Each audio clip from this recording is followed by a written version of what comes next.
Salam Dubai! Welcome to Stellify by Mystique, a video project for people about people. We want to show you interesting and unique stories of people who is living, working, having a business and creating in Dubai. We want to share with you their knowledge, challenges and achievements during their lifetime in UAE. And of course their personal guidance of advices and of their success. We want to know better their Dubai and why they call this city home. Stay with us, promise will be interesting.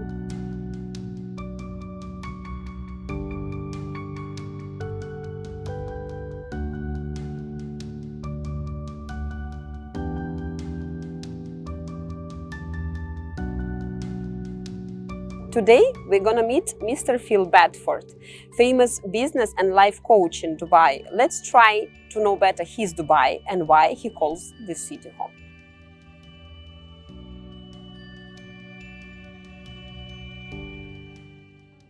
Phil, good morning. Good morning. Thank you so much for being our guest today for Stellify project. I would like to ask you some questions about your life, about your challenges, achievements in Dubai. This is exactly our project is. So let's start from the beginning. How the idea came to your mind to move to Dubai and why? I actually came out on holiday. Really? So everything starts from holidays? Pure chance. I came out on holiday with no intention except for a holiday. And while I was here, I met a gentleman from Bristol who had a business in Dubai. And we were riding in the desert. It was desert safari trip. Going over the dunes. And while we were talking over pumping the tires back up after we'd been in the desert, he asked me what I did and he invited me to come and look at his business. And he was looking for somebody to move into, at the time, a sales business development role. So we had a conversation, went back to England, didn't think anything of it, but he chased me up and invited me to have a job. And I was bored in the UK, wasn't a lot happening, so I just thought, hey, fancy an adventure. It was 24 years back, right? 24 years, yeah. So 24 years you're already in Dubai as a permanent resident. Could you please tell how was your experience with adaptation here? Because weather is super, extremely different from UK. Yeah, well, number one, I'm lucky, I love the heat. Ever since I was a kid, I've hated the cold. My parents used to insist on me going swimming in the winter in England, and that's not fun. So the heat was always good. But I do remember walking out of my villa on the first day, and I was sleeping in the bedroom with the AC on, and the rest of the villa didn't have AC. And I remember opening the door and just getting hit with this wall of heat, and I was like, right, okay, plus 50. now I know where I am. And I landed in August as well, so it was huge. So you realize plus 50 on you, right? Yeah, but I like it. I really do love the heat, so it's not a problem. And what was your work before you started your own business here in Dubai? What was your first position and what was the company exactly? So the first company I worked for here was an exhibition stand sales company by the name of the ImageWorks. And it plugged straight into what I was doing already, which was sales. But I had a background in structural and civil engineering, so we were looking at structures, so it plugged in nicely. So I was there for 5 years, and then left there, moved into real estate for 5 years, and then transitioned into what I'm doing now. You change 3 industries, yeah? Correct, yeah. 3 areas in your life. Well, actually in the UK I was in recruitment. So after I left my master's degree in engineering, I fell into recruitment because there was no jobs in engineering, it was a recession. So I transitioned into a business development, account management role and completely changed industries. And since 2009, you are having your own business, right, at the moment in Dubai? Correct, yeah. Why you started it? How you came to this point that I need to start my own business? Yeah, I was one of those people that always knew I wanted to start my own business, but I didn't know what I would sell. So the idea was there already, but you didn't realize what exactly. Yeah, what's that product? What is that thing? You know, what's my talent? And so I knew I wanted to do it, but I didn't know what that thing was. And when I got introduced to a networking group in the UAE called BNI, and they do networking at quite an advanced level, but they also do education. And I transitioned into a business development, community building, training role for them. And I was just like, oh, I like this. This is it. And a gentleman called BJ Shah approached me about bringing the franchise for Ascentive into this region. And again, I just felt like Roger Federer, who'd been given his tennis racket. I was like, yes, this is my thing. Building communities, helping people, training, coaching. It was just networking, that's it. It was some sensitive intuition that guides you, to this area, or you just randomly decided that, okay, I like that one. Okay, so this is going to make some people go cold and other people will go, got it. But I didn't even understand what I was buying into.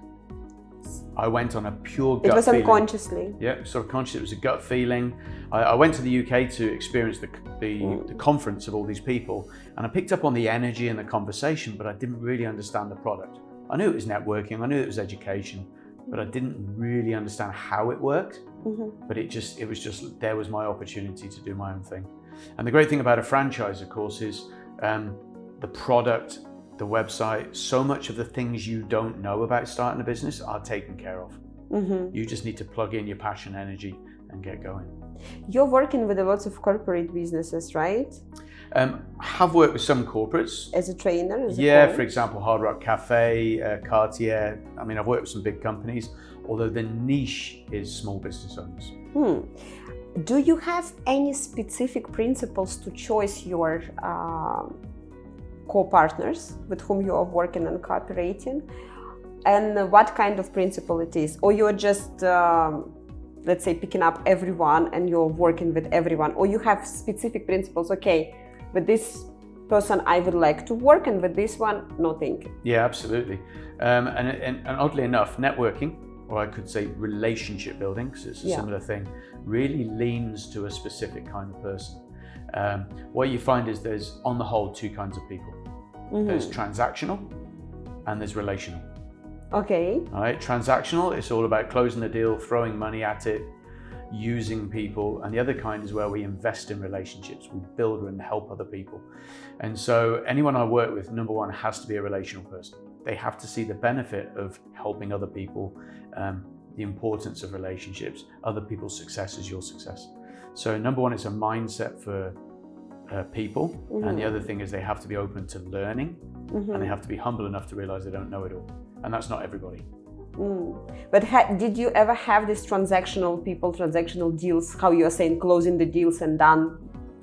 Thank you so much. Yeah, I mean, over the years, people have seen the product and they've seen that it can significantly boost your revenue. And so some people have signed up with the wrong mindset. And while they'll have success, it's never as much as they could have because they continue to do it in the same way. So one way would be, if you looked at it as a metaphor of hunting instead of farming. So it was kind of challenge to work with these companies or people, or it was easy going for you as well? I mean, it's always not, you see, the whole product relies on people that can build relationships. So if you can't build relationships, you continue to do it all on your own. Yeah, right. If you insist on doing it on your own, that's when you need to start spending money. Correct. Right. So if you want to grow, if you want to grow your business, and that's called marketing ultimately, the way you make yourself visible to people is historically throw money. Marketing, advertising, SEO, PR, TV, radio, you throw money to make it happen, right? If you don't have money, the other way is through relationships, referrals, people who want to help you. And so there's two different ways. And the transactional people will tend to lean more towards the spend money way. Because relationships can take time. Absolutely. But when they're working, then you've got a business. The interesting thing about relationships as a business development tool is it's recession proof. Because when there's a recession or when times are tough or a business doesn't have a lot of money, they don't have money to throw into marketing. Correct, yes. But if you've got relationships with the right people, things can start to happen. Yeah, it will take more time, but it will come in a double for you. That's correct, absolutely. How do you think, you already touched this topic, marketing, at our 21st century where we are full of social media, marketing, PR, advertising. I think that we are not even buying pen without advertising what kind of pen, Mont Blanc or some another, right? So how do you think how it works for you being a networker and with people whose mindset is exactly completely to the marketing position? Well, if you're completely in the let's spend money for marketing, I probably don't work with them. It will not be interesting for you? Why? No, because they probably don't see the benefit of networking and referrals. I mean, let's face it, most people that have a job are given their leads by the company, so the company pays for it, right? And the challenges with relationships is you have to get up and meet people. You have to do it yourself.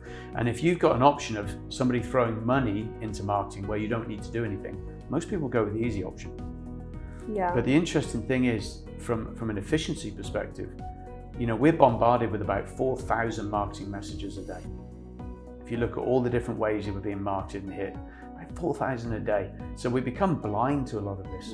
Now, if you've trained your network, you know what it's like when someone who you really like and trust says, excuse me, you need to see these people, they're fantastic.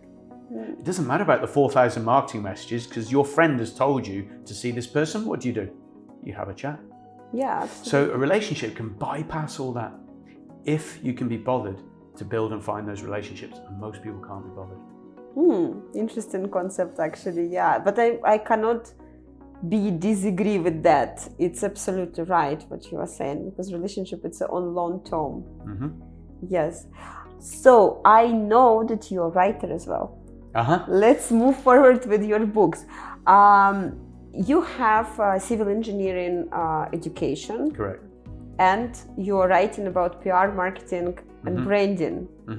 How this related to? Okay. So I never should have done civil engineering for a start. I wouldn't drive over a bridge that I designed. I fell into engineering because it was just a way of getting an education, which I thought I needed to have. I followed the old route: school, university, job, retire. That was what I was lined up to do. So I did engineering, but transitioned into what I do now. And what I found is two things. Number one, writing books is a fantastic brand builder and credibility builder. So it's actually a strategy to write books, number one. But secondly, there's no better way to learn something than to research it.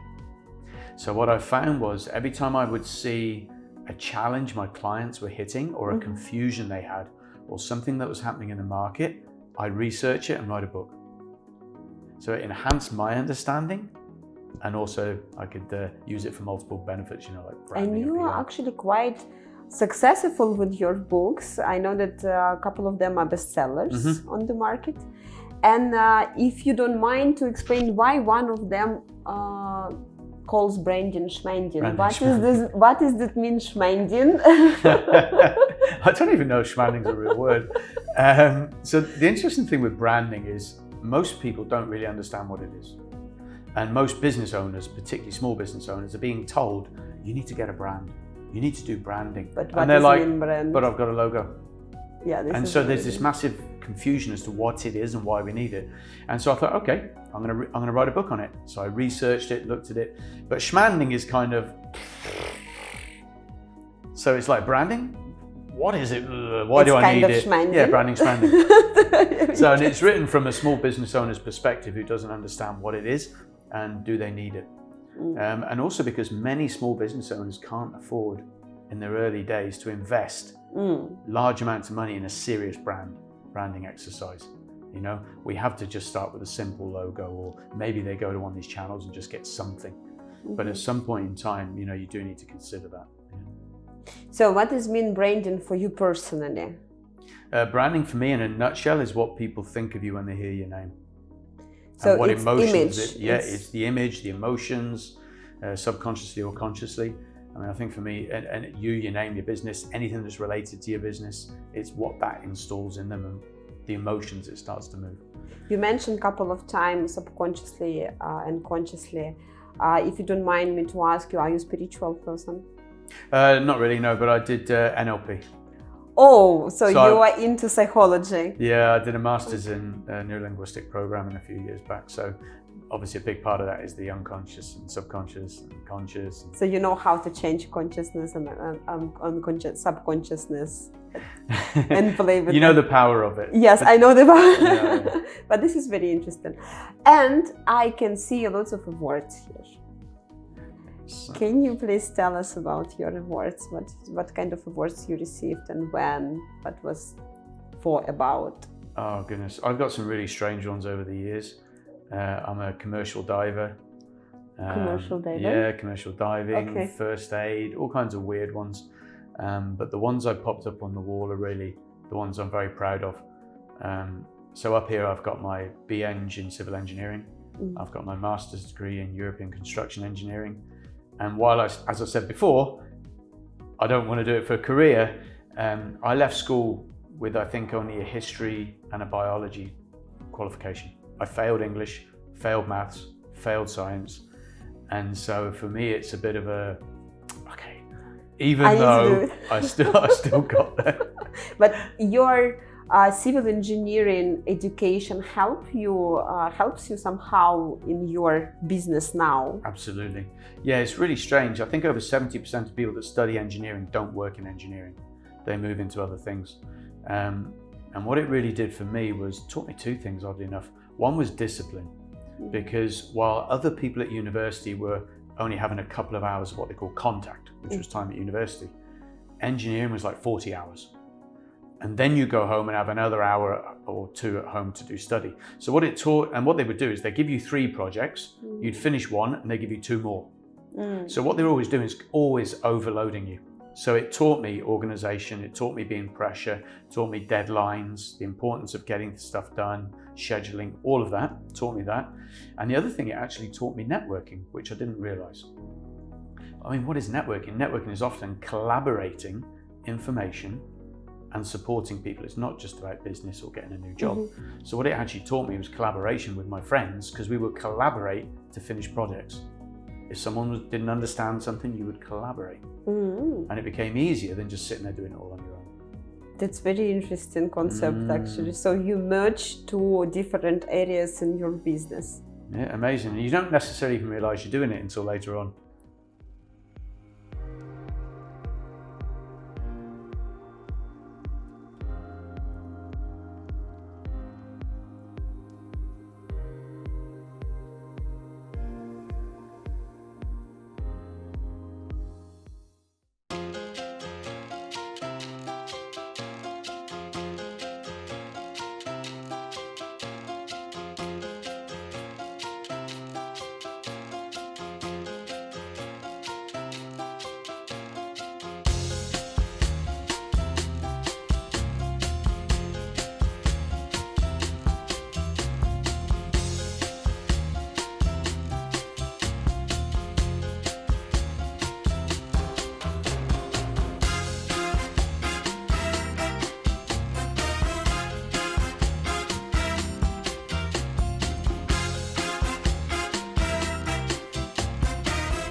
I know that you're working with lots of industries here in Dubai as a business coach, as a business trainer, as a corporate person. Could you please tell me if you have some industries with whom really difficult to work and why? I mean, you face lots of challenges with these people, and how do you think why?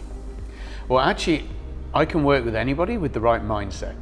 Okay. However, because it's so much about the individual, okay?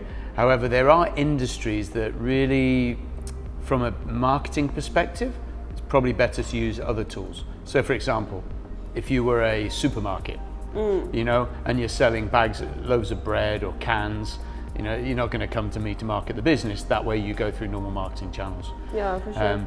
But on the flip side, you know, I've actually worked with clothing distributors, you know, people who sell bikinis, for example.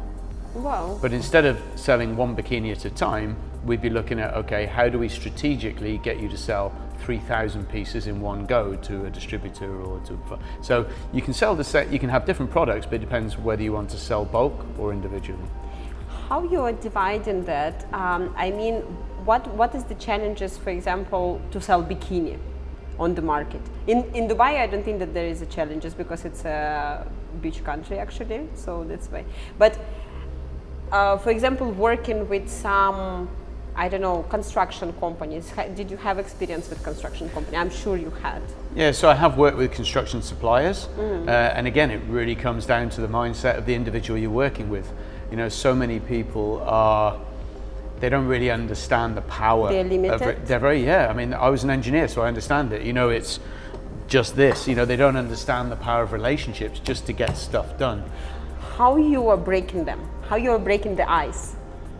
I mean, at the end of the day, you can let people have an experience. So I run free programs so people can come in and understand the power of networking, and some people get it and some people don't. And they self-qualify or disqualify based on their mindset. But you see, big part of what I do is actually build networks of business owners who just help each other from an information and support perspective. You know, just being around other business owners that understand the challenges. Marketing is just another element. Absolutely. But we all love to be around people that understand. And for most entrepreneurs, being on your own at some point in time is lonely. And if you can be around other people that understand, that's a great resource. So building networks for entrepreneurs is also a powerful thing. Did you have confrontation ever with your clients? Confrontation? Yes, exactly, like some really, really big confrontation. Did No. you ever have an experience? No. That's very good. So for all these 24 years, no one? No. Really good. No, I mean, you might have a miscommunication, Okay. for example. Let's move to the miscommunication then. How did you handle this miscommunication? Well, I think number one, if ever you've made a mistake, then you always admit to that and respect them. So I'm very, very, one of my values is always turning up on time or attending. If you've set a meeting, is to be on time. But at the end of the day, I'm human and we all make mistakes. All of us. So I remember meeting one lady, or supposed to have met a lady, and something went wrong, whatever. I missed the meeting completely. And to me, that really damages my values as well. So I rang her and I said, look, I'm really sorry. And she, I value your time. I sent her a bunch of flowers. And she rang me back. She was, oh my gosh, this is brilliant. She took the flowers, put them on Facebook. Look at this beautiful present. Became one of my best clients. Wow. So So handled very well. I think nothing's ever going to be perfect. You're always, even with the best will in the world, people are people. And they may have their own agenda or their own misunderstanding. But you just got to do the best you can and respect people. And the right people will be good. When you realized that you were famous in your circle, when was this the point when you realized, okay, people started knowing me, I am becoming famous? Yeah, it's I think there's a couple of things. It's when you walk into a venue, a really large venue, and everybody knows your name. Or, so many people you meet at parties are like, hi Phil, and you're like, oh, gosh, who is that? I even don't know them. And I feel so bad, but I suppose the problem is I spend my life either on a stage or in front of a group of people, and so there's absolutely no way you could know everybody.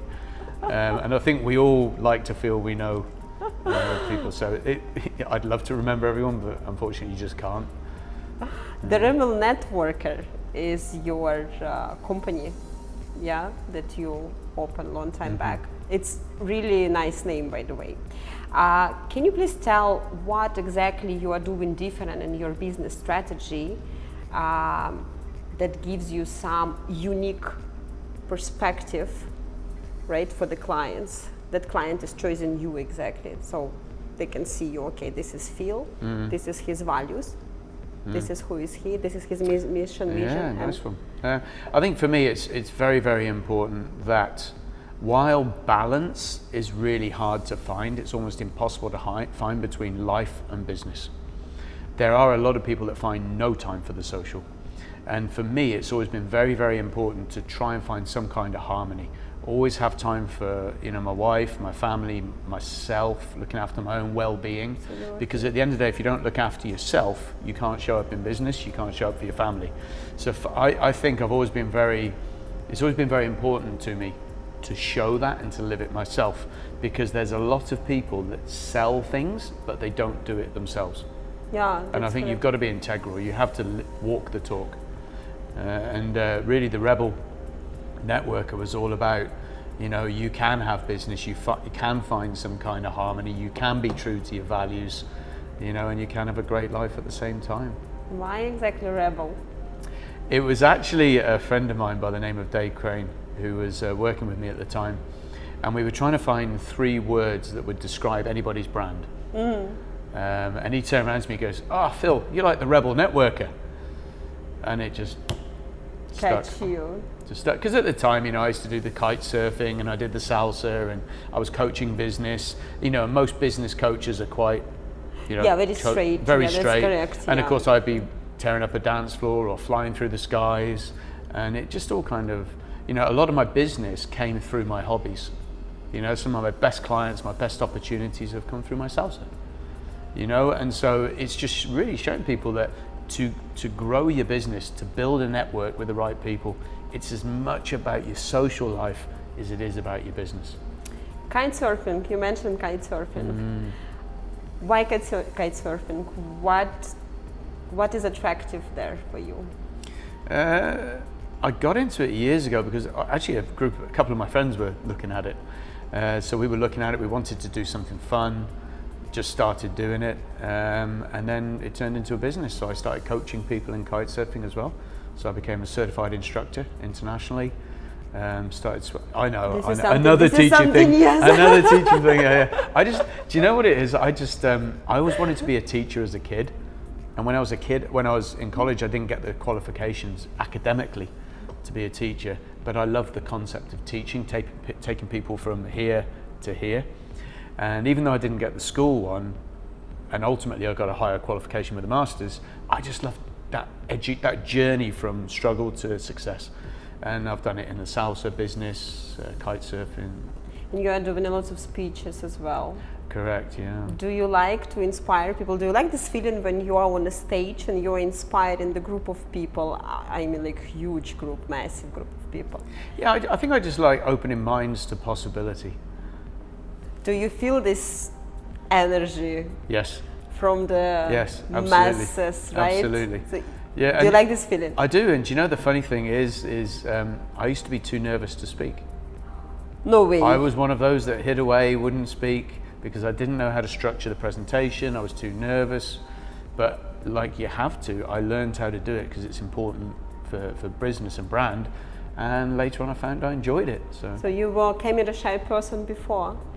Again, so you were limited in something and you learn how to do it. Yes, you teach yourself, you train yourself to... Just like you can learn to do networking. So many people are shy, but you can learn how to do it in a way that at least you become comfortable and move forward. But it's an interesting, you know, what you might call a situational extrovert. So I'm quite happy being on my own in the back of a room and not dancing. But if I have to, I can get up and do it and enjoy it. But I'm quite happy just not to do it. This place where we are now, Seville, you were dancing here for 20 years. Correct. Of salsa, right? This is salsa place. Is it some important place for you? It's like your power place, or maybe like some touches are there when you are here? Yeah, it's definitely one of my happy places. As you rightly said, I've been dancing for 23 years in Dubai, and a good amazing. 20 plus of those have been in Seville's. And the GM here, Mariano Andres, is a very good friend of mine. He's always been very supportive. And I think when you're in a place where you've got so many good memories, you know, the staff are friendly, he's friendly, the people are friendly, memories are great. I can sit outside in the beautiful garden and relax. It's just a happy, networking, connection. Place. Yeah. Why salsa? Why not, I don't know, hip hop? Okay, so when I lived in Spain, okay, let's move back. You live in Spain. I lived in Spain for a year and a half, yeah. Okay. So I studied my master's degree. Yeah, my master's degree was in Spain. And then I finished that and then stayed there for another year teaching English and surfing. So I would surf and teach English for a year. When I left Spain, my heart broke. I loved Spain. But yeah, when we were there, a friend of mine and myself were just out one night and we met this lady who lived near to us. She had dance classes, but she was teaching everything: rock and roll, jive, salsa, merengue, bachata, the whole lot. But they needed men, so it was all women. And at the time it was quite funny because my Spanish was really bad, and I remember turning up for this salsa class and I was just like this body, I was just this person who got dragged around the dance floor. I couldn't even communicate. And so I learned all these different forms of dance, and I was terrible. But when I went back to England a couple of years later, I needed to make friends, and in England salsa was the craze. So I had a bit of knowledge, and so I just took up salsa. But that's always been I just love the rhythm of salsa, so it just... Do you speak Spanish? I do, yes. On a good level? Yeah, it used to be fluent and dreaming and all that, but 20 odd years out of Spain, it's a little bit rusty, but it's still there, hidden away. Oh, wow, that's good. So, also wanted to ask you actually this question. All your journey in Dubai starts from one area, moving to another area. How do you think it was smooth, or you had these bumps when you were achieving your targets and success? Interesting. So I changed my career. Yeah. As we were talking about the other day, I moved from exhibition stands to real estate to what I do now. And oddly enough, I don't feel there was a massive transition, because I was always teaching salsa from day one, and I had the kite surfing. So even though I had day jobs, I had these evening jobs or businesses of my own. So what I was doing was learning how to market my business, learning how to network, and I didn't even know I was doing it, to be honest with you. I didn't know I was networking. I didn't have a name for it. So it was basically a subconscious thing. Yeah. So of course that's a great tool if you want to start your own business, is to have that day job, and with permission then start to run the other job. And of course you now have these freelancer licenses and everything to enable that. But if you can build that balance and then build your business on the side, so when you transition, you're not transitioning with no revenue. And so I was able to build up that experience. So when I finally went on my own, I'd already been kind of getting used to it. So again, balance is the key. I think so. Or find some sort of balance or harmony. Yeah. What about mistakes? What do you think about mistakes? Yeah, I think my biggest mistake, because at the end of the day, the UAE's got 200 different nationalities or something. Absolutely. I mean, it's just the most interesting place to do business. And I think a lot of people approach the UAE and come here with the belief that where you do business in your country is the way it has to be done. Wherever you come from, right? Wherever you come from. And of course I came with those set of beliefs as well.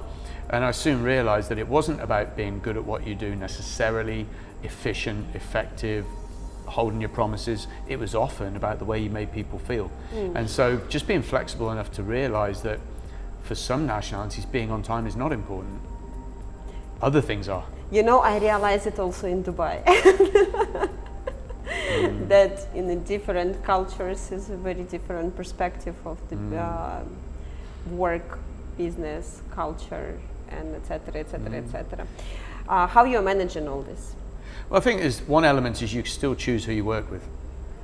So you don't have to work with people, for example, who always turn up late. You can make a choice and say, sorry, you're really lovely, no problem, but no. So you can make a choice. Means that you have your boundaries all the time. Absolutely, you decide who you work with. And on the other side of things, you might say, okay, I can work with that and I'll be flexible because, I'm okay. So you can make a decision. And I think business, particularly in the coaching field and entrepreneurism, is you decide who you want to work with. You don't have to work with everybody just because you can. Yeah, that's true. And are you afraid to do mistakes? No. I'm sure no. Not at all. Why? So you learn, right? It's a lesson. Yeah. That's correct. Absolutely. The only way you learn. So, mistakes, never be afraid of mistakes, balance, right? This is also well, harmony. I like the word harmony because balance implies that it's 50-50. So harmony is, for example, I'm big about spending time with my family and things. But when you start a brand new business, the balance is going to be off. Yeah. You're going to have to drive really hard, you'll work long hours, maybe don't see a family as much as you'd like to. But in my opinion, it can't stay that way. You have to shift that Yeah. rather than staying completely, well, I'm an entrepreneur, so I have to work 80 hours a week. At times, maybe, but it can't be like that all the time. You cannot. You're not a robot, basically. Yeah. Some people use that, it's for whatever reason, they choose to do that, and most of the time they do it with the right intention. But, I'll tell you what, I've worked with enough people who turn around and you realize that 40 years down the line, the kids don't know that you were doing it for their goodwill. All they know is daddy and mummy wasn't there. That's true. That's all they know. And that gets locked away in the kid's head. So I think it's very, very important if you are an entrepreneur, while you are focused on growing the business, you've got to lock in some time for the people that matter, particularly if they're young kids and they don't understand. From your perspective now, please tell what is the challenges on the market, on the training market, because we have so many coaches now at the moment, like sport coaches, business coaches, and etc. It's a competition, so basically it's a huge competition, right, on the market. How to survive? I always say this, you throw a stone in the UAE, you hit a coach. There's so many, and it's such a noble profession to want to make a difference. But there's a couple of things, if you imagine a pyramid, on the bottom of the pyramid, which is the widest, you have a lot of coaches that are not earning a lot of money and really just own a practice. They don't really care about marketing, they're not building a business, they just want to work with a couple of people and they fulfill what's in them. Perfect, no problem. But they don't charge a lot of money and it isn't really a real functional business. Then as you go up the pyramid, you get less and less in each category until right at the top, you've got your coaches that are charging, $30,000, $40,000, whatever. I work with a guy in the US who charges, nigh on $150,000 to work with him. So you've got a big difference between $150,000 it's a huge and gap. $200. Right? Absolutely. And the people that are at the top are the ones that have something special. They have a niche that no one else can offer. So if you are going to move into the coaching spectrum, my advice is find your niche, but not just, it has to be something special, not what everyone else is doing. Charge what you're worth and make a decision, are you going to run a practice or a business? Because if you're going to run a business, you need to learn business skills. And unfortunately, a lot of coaches are not comfortable with that. They have this mindset of, well, I'm really good at what I do, so everyone will just come. And if I market my business, then I'm in some way doing something wrong. So I think, that's okay if that's what they want to do, but I think you have to make a decision. Am I having a practice, and it's really a hobby, or do I run a business that can scale? And of course, a business has to grow to the point that it can work without you. At the same time, you, as a writer of Branding Schmanding, my favorite now book already, I need to read it, absolutely. How do you think branding is also, let's say, needful instrument, a needful tool for coaches at the moment? So, coach supposed to know values, his values, mission, vision, to-do logo at the same time. You remember we spoke about logo. So branding should be there, how do you think? Or it's already on site? Well, the thing is, as a coach can actually get clients without any of that, just purely through recommendation. So again, networking. Yeah, networking, referrals, they can actually do that without any of that. And I think that's often how a lot of people get into coaching, is in the early days they don't have that logo and all the brand, and it's recommendation. But the thing is, if you want to scale, if you want to grow, and then the whole point of branding, of course, is then you start to attract people who haven't been referred. Okay, and the thing is, I always say, look, in Dubai we've obviously got the channel, the Business Breakfast, 103.8 FM. And that's where they interview all the experts for whatever field. And I always say to people, if they were going to look for an expert in what you do, would they find you? Good question. Right? And for most people, the answer would be no. And the reason is often they don't know you exist, they can't find you online, or your competition's been here longer and has more money. So as a new business, how do you become that person that they find? And of course, the whole branding, the marketing is about, being online, being interviewed, doing this kind of thing, LinkedIn, referrals, networking, media. the whole lot. Absolutely. Just relying on referrals is only one of the many tools to market yourself, and it's about doing whatever you can based on the funds and resources you have. I remember in one of your books you mentioned that new businesses cannot survive during like maybe 5-7 years. In their first 5-7 years they cannot survive. They are closing like 50% of businesses. Yeah, What do you think why? What it's exactly related to marketing and networking, or why do you think? There's a variety of factors, and that was another book I wrote, The 7 Deadly Startup Sins. Yeah. Because we kept highlighting 7 big problems that were causing small businesses to fail, and of course there's a whole lot of reasons. But I'm not talking like the obvious ones like cash flow.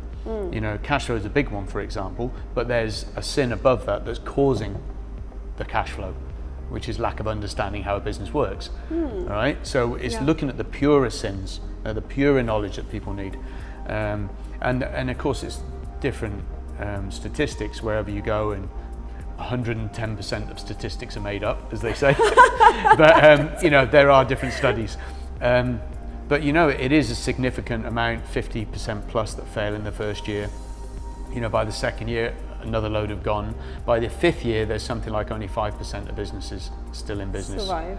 So there is a 2, 5, 7 year journey. And so anyone that's starting a business needs to really have the resources to at least not take a wage for 2 years. To have some kind of revenue coming in for 2 years, because that allows you to earn money, pump it back into the business, pull some kind of wage, but not what you would have been earning before. And then by your 5th year, there's another dynamic. So by the 7th year, you know, you've normally got if you're still in business, you've normally got the kind of revenue, or you're earning personally probably the same money you would have earned if you'd never left your job in the first place. Okay. So it takes about 7 years to find that balance, but of course that point in time you're starting to take the next step in business. So basically all these 7 years you are just investing to your own business. Yeah, and recovering the money that you didn't earn as an individual. So if you had to pay yourself a wage as an employee, let's say 20,000 dirhams a year, you're not going to pull that a month. You're not going to pull 20,000 a month when you're starting a new business. You'd probably be down 5 or 10 just to tick over. Absolutely, But if you investment. Yeah, but the money you've lost, you would have earned by your 7th year kind of thing. So recovered it. And that's of course if you don't have an investor. If you have an investor, it's a different dynamic. You may be able to then pull a wage, but guess what? The investor wants his money back. So then you've got a different thing to consider. So you still have to be smart, and it's about spending the money in a smart manner rather than just throwing money at it, because that's what a lot of people did in their previous jobs. The previous companies would have had big budgets. They can afford to throw money. And if that's the way we approach a small business, bye-bye. You've got to be really frugal and clever and smart. Plus, small business in our world, we have so huge companies that can eat small businesses, let's say, how I'm calling it, to eat. How do you think, you already said about one sin of the businesses, of the small businesses of newly start. How do you think, what is the second? The main what? Oh, well, all 7 are just as important, and I'm not going to go into them, so someone can research. No. Yeah, no need to go through them. Do you know what? One of them, I think, one of the biggest sins of an entrepreneur, yes, I think, exactly. is people want to do it all on their own. Why? For some reason, entrepreneurs are like, well, I'm an entrepreneur, so I need to do it alone. But entrepreneur is the exactly person who is running his own business by himself, right? As I understand. But the thing is, you don't have to do it on your own. So none of us come into this an expert in everything we need to know to run a business. Oh. We may be good at sales, but we don't know marketing. We may know marketing, but we don't know man management. Maybe we don't know time management. Maybe we don't understand cash flow or accounting or branding or whatever. There's so many different skills you need as a business owner, which when you're in a big business are taken care of by staff. But when you start your own business, you need to do it all. And if we go into a business thinking we're an expert in all this, well, there you go. And we can't afford staff to handle all these problems. So what we do is, if you understand that and you don't know it all, you can either put yourself into a learning process, or you can start to reach out to your network, the people that you strategically select that can fill those gaps in your knowledge. Now, when you can build that group of people, so instead of, it's like, you know, if everyone understands football, you know, if I want to win a game of football, I don't just turn up on my own and say, okay, you 11 over there, come on, I'll take it, right? Maybe if you're Pele, you'd have a chance, but for most of us, no. What we do is we select a team to play with us. Of course. And you don't need to be paying these people, but what we do is we build this network, this group of people around us who are multi-skilled, multi-talented, who will help me when I help them, and there are your resources, there is your knowledge. Okay, that's great. Here we are, networker, right? There we go, right? Here we go, yes, exactly.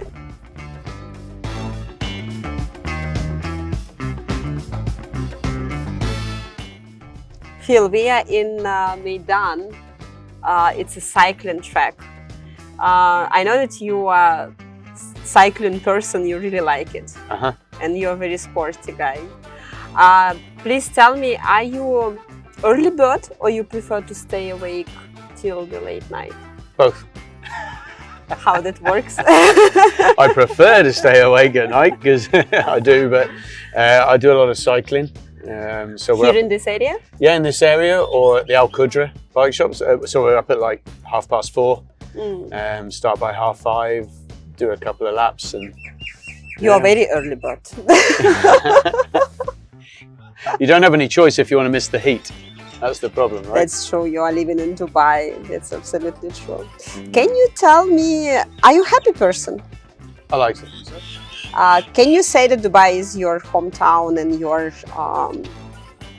let's say, city where you want to live for the next, not even a couple of years, more than 10 years, 20 years? Well, I've actually lived here longer now than any other time in my life. So I think 2 years ago I tipped over. So I've been very happy with it. I've always loved being here. I think there's so much possibility. I certainly see myself here for a few more years yet. And I think, you know, they're definitely opening the place up to attract long-term people who want to stay here. So, yes. So your plan is stay in this city? Yeah, I believe so. Yeah. And can you please share with us your personal guidance of success, your advices to guys who would like to start business coaching or being entrepreneurs? What they have to do, what they don't have to do, what kind of mistakes no need to repeat and maybe repeat from your personal perspective? Yeah, well, I mean, I think that list is so long, but again, that's why I wrote the book. But I think if what I had to say was, okay, so if you've got all these things that it could be, what's the number one thing you could do to get it right? And I think the number one thing to do is actually to start to surround yourself with other people who've either made a success or failed. So to be around the people who already Exactly, because if you've got that level of knowledge, you then, as a byproduct, start to see what things you should and shouldn't do. And one of the reasons I believe I'm still in business, 14 years later, is because the minute I started my own business, particularly with Ascentive, I immediately plugged into a network of other people. Who is already successful. Yes, or in that journey. Absolutely. And that's the thing. The thing is, as a small business owner, you don't have the time to make all the mistakes you're going to make to be successful. You don't have the time. So why not learn from other people's mistakes? And as soon as possible. So even before you start your own business, do research. Research. Is there even a market for your product? Is somebody else out there already doing it? Can you do it better? Have you got the funds to last you 2 years? And do your research before you actually launch. And then once you decide to launch, get as much knowledge as you can and as much under your belt as you can before you quit your job. And then buy Phil's books and read it, guys. Don't forget. Thank you so much for being our guest today. Pleasure. It was really cool talk. Very nice to meet you and know you better. And it's been a pleasure spending the last couple of days with you. So thanks so much. Thank you. Thank you so much.